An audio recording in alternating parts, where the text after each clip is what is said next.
성전 안에서도 마을 밭에서도 우리는 거룩한 백성입니다. 느헤미야 11장 1절에서 36절 말씀. 백성의 지도자들은 예루살렘에 거주하였고 그 남은 백성은 제비 뽑아 10분의 1은 거룩한 성 예루살렘에서 거주하게 하고 그 10분의 9는 다른 성읍에 거주하게 하였으며 예루살렘에 거주하기를 자원하는 모든 자를 위하여 백성들이 복을 빌었느니라. 이스라엘과 제사장들과 레위 사람들과 느디님 사람들과 솔로몬의 신하들의 자손은 유다 여러 성읍에서 각각 자기 성읍, 자기 기업에 거주하였느니라. 예루살렘에 거주한 그 지방의 지도자들은 이러하니 예루살렘에 거주한 자는 유다 자손과 베냐민 자손 몇 명이라. 유다 자손 중에는 베레스 자손 아다야이니 그는 우시아의 아들이요 스가랴의 손자요 아마랴의 증손이요 스바다의 현손이요 마할랄렐의 오대손이며 또 마아세야니 그는 바룩의 아들이요 골호세의 손자요 하사야의 증손이요 아다야의 현손이요 요야립의 오대손이요 스가랴의 육대손이요 실로 사람의 칠대손이라. 예루살렘에 거주한 베레스 자손은 모두 468명이니 다 용사였느니라. 베냐민 자손은 살루이니 그는 무슬람의 아들이요 요엣의 손자요 부다야의 증손이요 골라야의 현손이요 마아세야의 오대손이요 이디엘의 육대손이요 여사야의 칠대손이며 그 다음은 갑배와 살레 등이니 모두 928명이라. 시그리의 아들 요엘이 그들의 감독이 되었고 하스누아의 아들 유다는 버금이 되어 성읍을 다스렸느니라. 제사장 중에는 요야립의 아들 여다야와 야긴이며 또 하나님의 전을 맡은 자 스라야이니 그는 힐기야의 아들이요 무슬람의 손자요 사독의 증손이요 무라요의 현손이요 아히둡의 오대손이며 또 전에서 일하는 그들의 형제니 모두 822명이요 또 아다야이니 그는 여로함의 아들이요 블라야의 손자요 암시의 증손이요 스가랴의 현손이요 바스울의 오대손이요 말기야의 육대손이며 또 그 형제의 족장된 자이니 모두 242명이요 또 아마세이니 그는 아사렐의 아들이요 아흐세의 손자요 무실레못의 증손이요 임멜의 현손이며 또 그들의 형제의 큰 용사들이니 모두 128명이라. 하그돌림의 아들 삽디엘이 그들의 감독이 되었느니라. 레위 사람 중에는 스마야이니 그는 핫숲의 아들이요 아스리감의 손자요 하사랴의 증손이요 분니의 현손이며 또 레위 사람의 족장 삽부대와 요사바시니 그들은 하나님의 전 바깥 일을 맡았고 또 아삽의 증손 삽디의 손자 미가의 아들 마따냐이니 그는 기도할 때 감사하는 말씀을 인도하는 자가 되었고 형제 중에 박부갸가 버금이 되었으며 또 여두둔의 증손 갈랄의 손자 삼무아의 아들 압다니 거룩한 성의 레위 사람은 모두 284명이었느니라. 성문지기는 악굽과 달몬과 그 형제이니 모두 172명이며 그 나머지 이스라엘 백성과 제사장과 레위 사람은 유다 모든 성읍에 흩어져 각각 자기 기업에 살았고 느디님 사람은 오벨에 거주하니 시하와 기스바가 그들의 책임자가 되었느니라. 노래하는 자들인 아삽 자손 중 미가의 현손 마따냐의 증손 하사랴의 손자 바니의 아들 우시는 예루살렘에 거주하는 레위 사람의 감독이 되어 하나님의 전 일을 맡아 다스렸으니 이는 왕의 명령대로 노래하는 자들에게 날마다 할 일을 정해 주었기 때문이며 유다의 아들 세라의 자손 곧 무세사벨의 아들 부다히아는 왕의 수하에서 백성의 일을 다스렸느니라. 마을과 들로 말하면 유다 자손의 일부는 기럇 아르바와 그 주변 동네들과 디본과 그 주변 동네들과 여갑스엘과 그 마을들에 거주하며 또 예수아와 몰라다와 벳벨렉과 하살수알과 브엘세바와 그 주변 동네들에 거주하며 또 시글락과 무구나와 그 주변 동네들에 거주하며 또 에느림몬과 소라와 야르뭇에 거주하며 또 사노아와 아둘람과 그 마을들과 라기스와 그 들판과 아세가와 그 주변 동네들에 살았으니 그들은 브엘세바에서부터 흰놈의 골짜기까지 장막을 쳤으며 또 베냐민 자손은 게바에서부터 믹마스와 아야와 베델과 그 주변 동네들에 거주하며 아나돗과 놉과 아나냐와 하솔과 라마와 기따임과 하딧과 스보임과 느발랏과 로드와 오노와 장인들의 골짜기에 거주하였으며 유다에 있던 레위 사람의 일부는 베냐민과 합하였느니라. 이 복된 새벽에 기도의 자리로 나오신 성도 여러분을 주님의 이름으로 축복합니다. 밤새 평안하셨습니까? 우리가 오늘 읽은 느헤미야 11장은 언뜻 보면 지루한 인명과 지명들이 나열되어 있는 것처럼 보입니다. 앞부분에는 예루살렘 성 안에 거주하는 사람들의 명단이 나오고 오늘 우리가 집중해서 볼 25절 이하에는 예루살렘 밖 유다와 베냐민의 여러 마을에 흩어져 사는 사람들의 거주지가 나옵니다. 우리는 흔히 거룩한 성 예루살렘에 사는 사람들, 즉 제사장이나 레위인 그리고 제비 뽑혀 그곳을 지키는 사람들만이 특별한 사명자라고 생각하기 쉽습니다.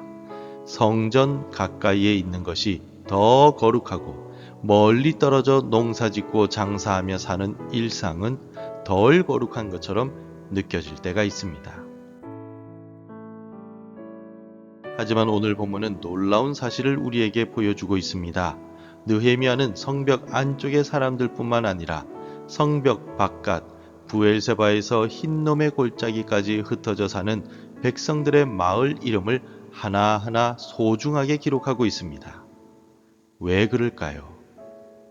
예루살렘에 모여 예배하는 것도 중요하지만 각자의 마을로 흩어져 삶의 터전을 일구는 것 또한 하나님께서 주신 거룩한 기업이기 때문입니다. 오늘 말씀을 통해 교회라는 모임의 자리와 세상이라는 흩어짐의 자리 모두가 하나님께서 통치하시는 거룩한 땅임을 깨닫고 오늘 하루 여러분의 일터를 성소로 삼는 은혜가 있기를 바랍니다. 먼저 1절을 함께 읽겠습니다. 백성의 지도자들은 예루살렘에 거주하였고 그 남은 백성은 제비 뽑아 10분의 1은 거룩한 성 예루살렘에서 거주하게 하고 그 10분의 9는 다른 성읍에 거주하게 하였으며 느헤미야 11장은 예루살렘에 남을 10분의 1과 밖으로 나갈 10분의 9를 구분하는 것으로 시작합니다. 우리는 흔히 성전에 남은 자들만이 거룩한 사명을 감당한다라고 생각하기 쉽습니다. 그러나 성경은 이 둘을 분리된 존재가 아니라 하나의 유기적인 사명 공동체로 보고 있습니다. 10분의 1이 예루살렘을 지키며 예배의 불을 꺼뜨리지 않았기 때문에 나머지 10분의 9가 각자의 성읍에서 마음 놓고 생업에 종사할 수 있었던 것입니다. 즉 모임이 든든해야 흩어짐이 힘을 얻는다는 것입니다. 우리가 새벽마다 주일마다 교회에 모여 예배하고 기도하는 이유는 우리끼리만 거룩해지기 위함이 결코 아닙니다. 이곳에서 하늘의 능력을 공급받아 거룩한 은혜를 가슴속에 가득하게 충전해야만 죄와 유혹이 많은 세상에서 흩어졌을 때 승리할 수 있습니다.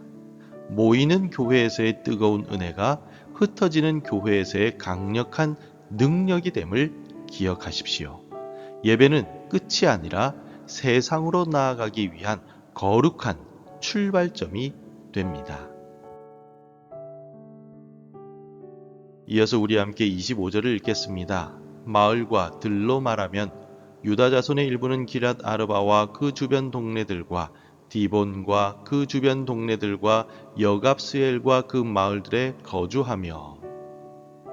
오늘 본문의 25절부터 30절까지 이어지는 기럇 아르바, 디본, 르갑 그리고 베델 같은 지명들은 당시 백성들에게는 치열한 생존의 현장이었습니다.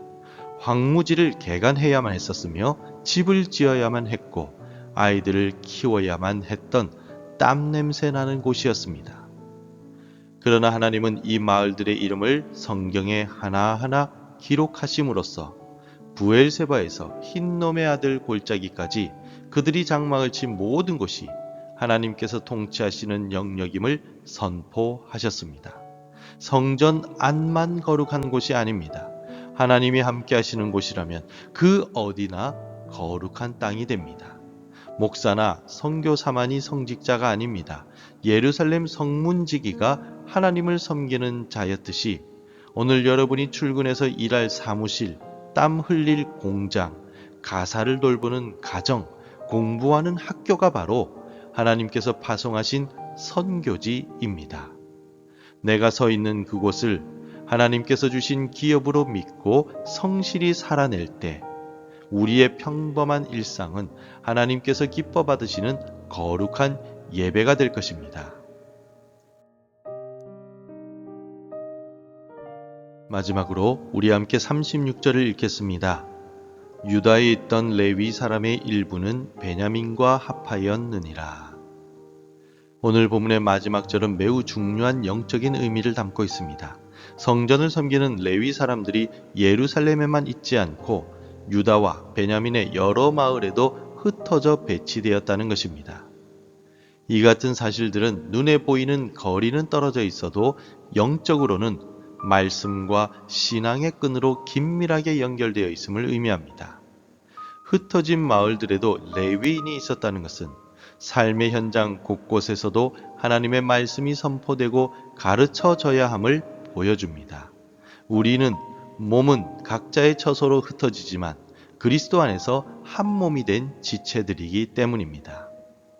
오늘 여러분이 세상 속에서 정직하게 거래하고 억울한 일을 당해도 참아내며 따뜻한 말 한마디로 이웃을 섬길 때 그것은 여러분 혼자만의 외로운 싸움이 아닙니다. 그것은 예루살렘 혹은 교회의 영광을 드러내는 일이며 우리 공동체 전체의 승리인 것입니다.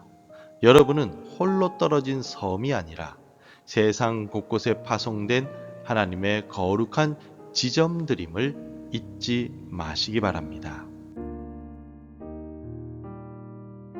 여러분, 우리의 심장을 한번 생각해 보십시오. 심장은 피를 안으로 모으는 수축만 해서는 살 수가 없습니다. 모은 피를 온몸의 구석구석, 손끝, 발끝까지 힘차게 뿜어내는 이완이라는 작용이 있어야 생명이 유지됩니다. 교회도 마찬가지입니다. 주일과 새벽에 교회로 모이는 것은 심장이 피를 모으는 것과 같습니다. 그러나 그것이 끝이 아닙니다. 이제 우리는 세상이라는 모세 혈관으로 흩어져야 합니다. 그곳에 예수 그리스도의 생명과 사랑을 전달해야만 한다는 것입니다. 예루살렘에만 머무는 신앙은 피가 고인 심장과 같습니다. 오늘 여러분의 일터 그리고 삶의 자리로 힘차게 나아가 생명의 말씀, 구원의 복음을 전하시기 바랍니다. 말씀을 맺겠습니다. 사랑하는 성도 여러분, 느헤미야 시대의 백성들이 거룩한 성을 떠나 황폐한 마을로 흩어져 살았던 것처럼 우리 구주 예수 그리스도께서도 하늘 보좌의 영광을 버리시고 이 낮고 천한 땅으로 내려오셨습니다. 예수님은 화려한 왕궁이 아닌 냄새나는 마국간에 오셨고 거룩한 성전 안에서만 계시지 아니하시고 갈릴리 촌동네와 죄인들의 식탁으로 흩어지는 삶을 사셨습니다. 우리 주님이 친히 몫으로서 나무를 깎으시고 땀 흘리심으로 우리의 고단한 노동과 일상을 거룩하게 변화시켜 주셨습니다. 부활하신 주님은 오늘 우리에게도 동일하게 말씀하고 계십니다. 아버지께서 나를 보내신 것 같이 나도 너희를 보내노라 라고 말입니다. 오늘 여러분이 예배당 문을 나서서 향하는 그곳은 단순히 돈을 벌러 가는 곳이 아닙니다. 우리 예수님께서 피로 값주고 사신 여러분을 작은 예수로 파송하시는 거룩한 선교지입니다. 오늘 하루 여러분의 삶의 현장에서 예수님과 동행하십시오.